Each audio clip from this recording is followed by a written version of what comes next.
Welcome back to Cooking Health with Hannah. I'm Hannah. And I'm Jenna. And today we're going to talk about tacos and actually making some tacos today. Awesome. And we're also going to talk about just like all of the ingredients that are going to go into these tacos and why they're healthy for you. And it can be a healthy lunch or dinner. Yep.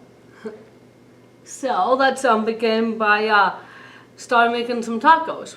The main point of tacos is definitely the ground beef, for sure, is a protein. And we add the vegetables, which is the lettuce, because we're making taco balls with lettuce. Correct, yeah. So our main ingredient today is going to be the ground beef, but there's other protein sources that you can use to make tacos as well, correct? Yes, like chicken or fish. Yeah, chicken, fish, turkey. The possibilities are really endless, but we're just going to stick to ground beef today. So we're actually going to use this ground beef right here. It's actually 96% lean and only 4% fat. This is a really good choice because you really want to make sure you're watching the amount of saturated fat that you're getting in your diet. That is the bad fat that you don't want to eat a lot of. So we went here with one of the leaner choices to make sure that we're keeping our fat content under control, right? Yes, awesome. Definitely. So, are you ready to start making these taco bowls? Definitely. Let's right. begin. Perfect. We're going to start by cooking up our ground beef. So we're going to head over here to our stove top. And what heat should we put the stove at to make our ground beef? Medium low heat. Medium low heat. All right. Yes. So let's get, if you don't mind turning that on, I'll get this opened up for us and we'll get it started. All right. So there we go. We got our ground beef. I'm going to let you take the reins with this one and get it all cooked up. Sounds good. Are there important things that we need to take note of when cooking our ground beef? Well, definitely. So one of those things is definitely put the this pan to the left this way for the handle so then it doesn't slip off the burner. And secondly is to make sure the beef is cooked all the way so there's no pink left, so we don't experience foodborne illness. Ooh, yeah, no one ever wants to get a foodborne illness, guys. It is not a good time. Yes. All right, so we're going to cook this meat up, yes, and we'll be back to you guys in just a second. Yeah.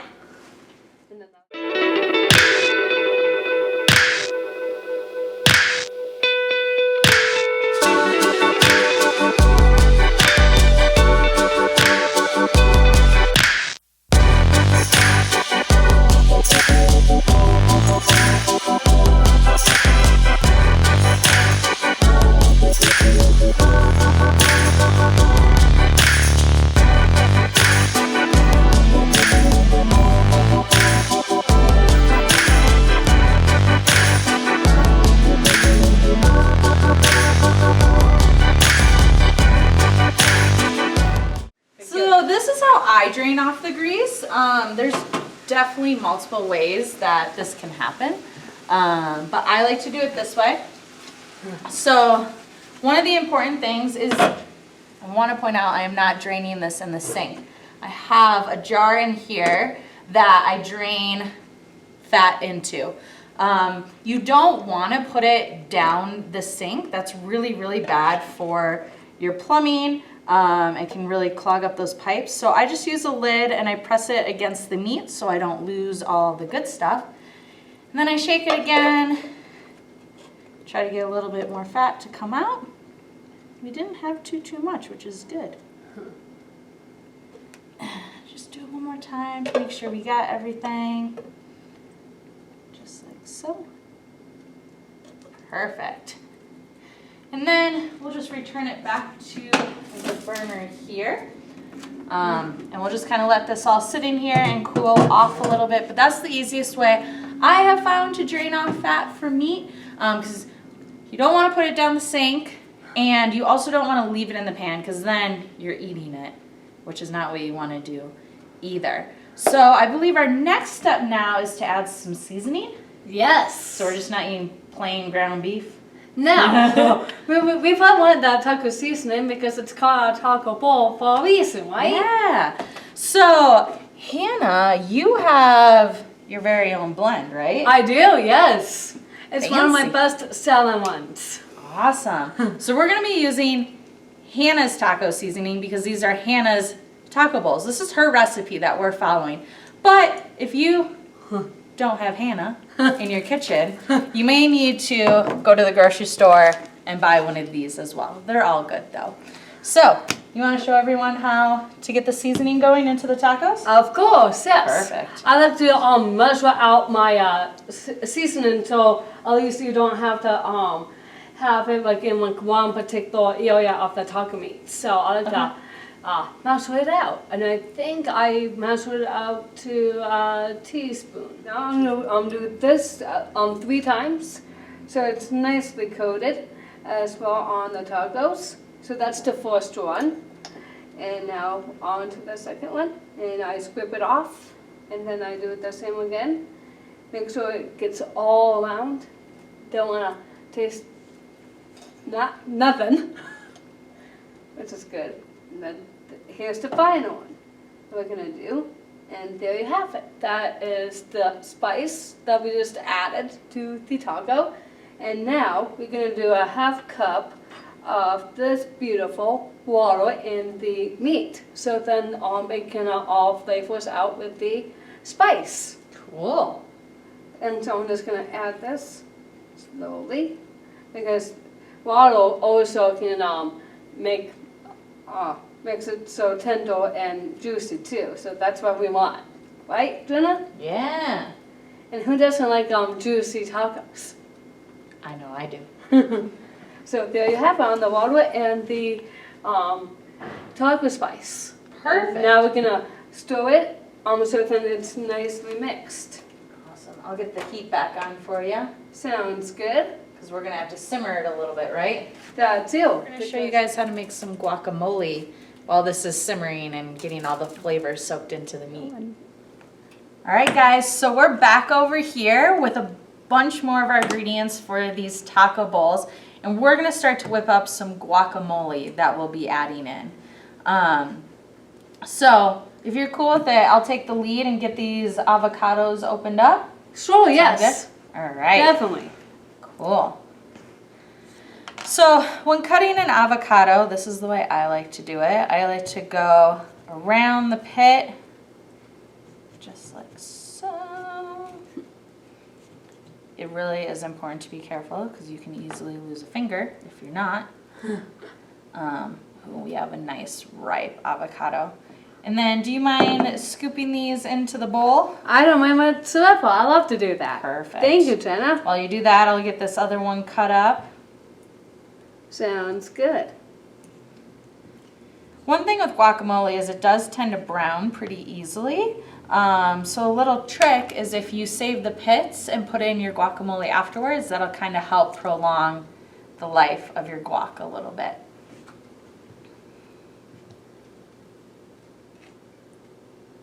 Awesome. So we're going to empty out these avocados here, and then we're going to add a few more ingredients. And once again, this is Hannah's guacamole recipe, so she's going to tell you guys all about it here in a second once we get these avocados cleaned off. Sounds good. Yes.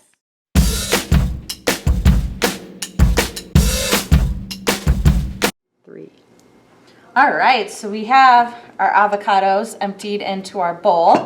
And Hannah, since this is your guacamole recipe, why don't you tell all of our friends what you add into your guac? So definitely the salsa. I put in the salsa and all the spices like the ground garlic powder and lime juice and cilantro. And my favorite is the ground cumin. So right now I'm gonna add in the salsa.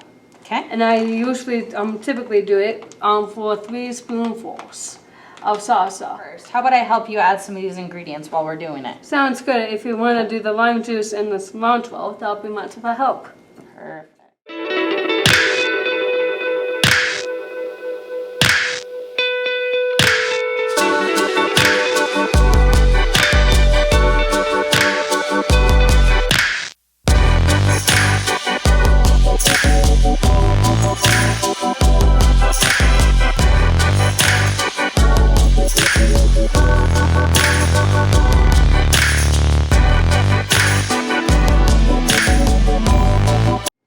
And there you have it. Awesome. that. And that is how I make my guacamole.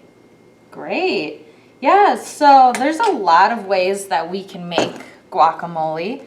I make mine a little bit more simple. Hannah gets pretty fancy with hers.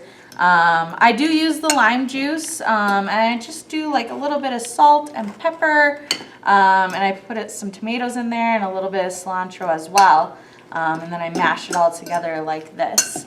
But there's really no right or wrong way to make guacamole. You can just do a simple Google search and you can find thousands of recipes out there for a good way to make guac. You could also just go to the store and buy some pre-made guac as well. It's really up to you guys because it's going to be your taco bowl when you make it anyways. So Hannah, we're adding this guac to our taco bowls. Hannah, why is guacamole such a good and healthy choice to be adding to our taco bowls? Because it's a healthy fat and it's really good for your brain and body. Awesome. All right, so we have our guac all mixed up right here. It's a workout, guys, just so you know. So be prepared if you're going to make your own guac. I think we'll head over here to the stove and check on our taco meat because it should be good to go now. I think so. Cool. Let's go check it out. So let's step over here and check our meat. Awesome. And I think it looks great. So we're going to turn off the stove top and move the meat off the heat. Over here. All right, what are we going to make next? And now we're going to make the Mexican rice. Perfect. So we just got a nice little bag here of Mexican rice, and this stuff is super easy to make. So when you get it, you're just going to want to squeeze the pouch like this, get it all broken up, and then you want to shake it back down. We're just going to go like this to give it a little venting on the corner. You don't want to rip it all the way across, just give it a little bit. And I'm going to put it in the microwave for 90 seconds. Yes.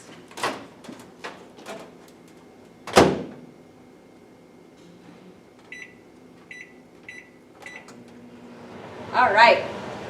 While that's getting going, we can probably finish getting all of the other ingredients prepared. So we do have some tomatoes that we need to get chopped up. We have our cheese and we have our lettuce already ready to go. So would you like to show everyone with your cutting glove how you cut up the tomatoes and dice them all nicely for tacos? Yes, definitely. So Awesome.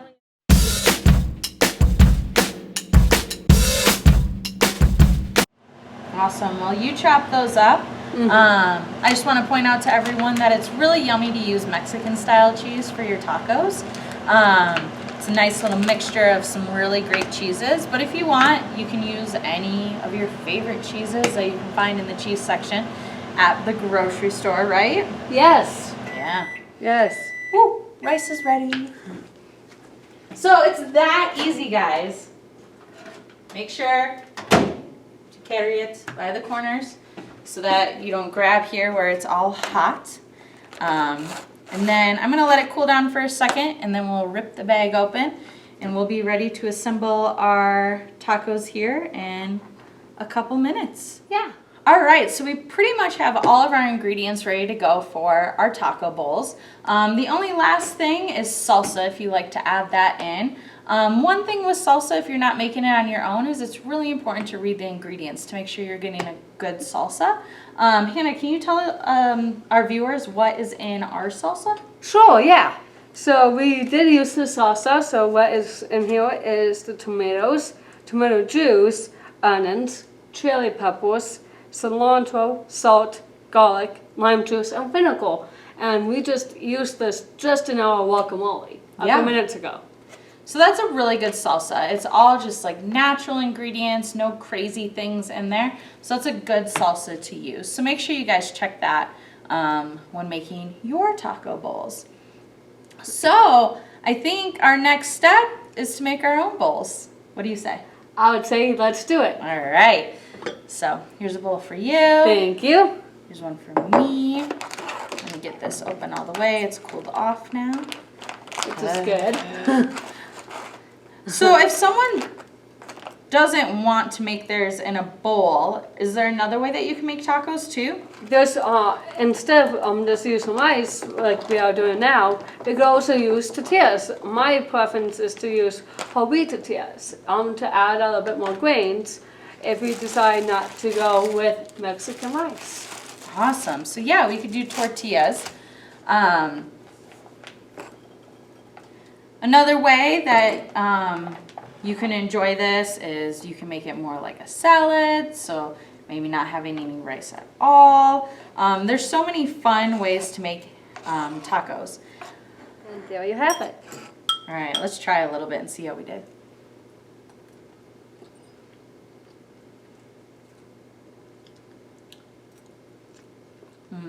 Yum. Oh, yeah. So, now that we have our taco bowls, there's kind of a few things that we want to keep in mind. One is portion size. It is really easy to go overboard with tacos because they taste so good. And especially with a bowl, like we could have easily made a heaping bowl right here. Yes. But we really wanted to keep in mind our portion sizes, yes. which Hannah and I just did a great job with. So just kind of a reminder, we talked about Fit 5 a couple episodes ago, and some things to keep in mind when making your taco bowl. So your rice portion and your vegetable servings, so that would be like our lettuce, tomatoes, our guacamole, we'll kind of put that in a category. Those should be about the size of a baseball, which is also about the same size as your fist as well. So a serving of rice is going to be about the size of my fist, and then kind of putting all these vegetables together, they should equal about the size of my fist.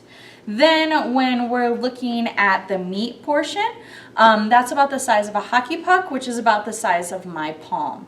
So keep that in mind when making your bowl or your taco on a tortilla. And then, ooh, I forgot to add cheese in mine. Speaking of the cheese portion, Definitely. just do a little sprinkle. Because that's about the size of a golf ball, which also is kind of similar to the size of your thumb as well. So those are some things that are really, really important to keep in mind when putting together the portion size of your taco bowl or your taco in a tortilla. So another thing that we've talked about already with you guys is my plate. Now, this isn't really sitting on a plate with the portions kind of like the diagram that we've showed you before, but Hannah, can you remind us all how maybe a taco falls into my plate and how it works? Oh, definitely. So we definitely hit on one of those proteins because of the ground beef that we just ground up. Okay. And definitely the vegetables because of the lettuce and tomatoes that we just chopped up as well. And definitely the dairy because of the cheese is part of the tacos. And Perfect. Yeah. And then the guacamole because, well, that's a healthy fat. Awesome. And then we hit our grains too, right? Yeah, Okay. because of the rice. Perfect. So yeah, the rice or the tortilla, either one works. So yeah, I mean, this is a pretty healthy meal. I mean, we covered portion sizes, we covered how it matches my plate. And the best thing about tacos, I don't know about you, but I think they make great leftovers. You can have it for lunch or dinner the next day, and it just keeps really well. I agree because who doesn't like leftover tacos, right? It's easier. Huh? Yeah. All right, so I guess that's kind of all we have for tacos today, right? Yeah, thank you for watching and have fun making the tacos. All right. Bye. See you in the kitchen.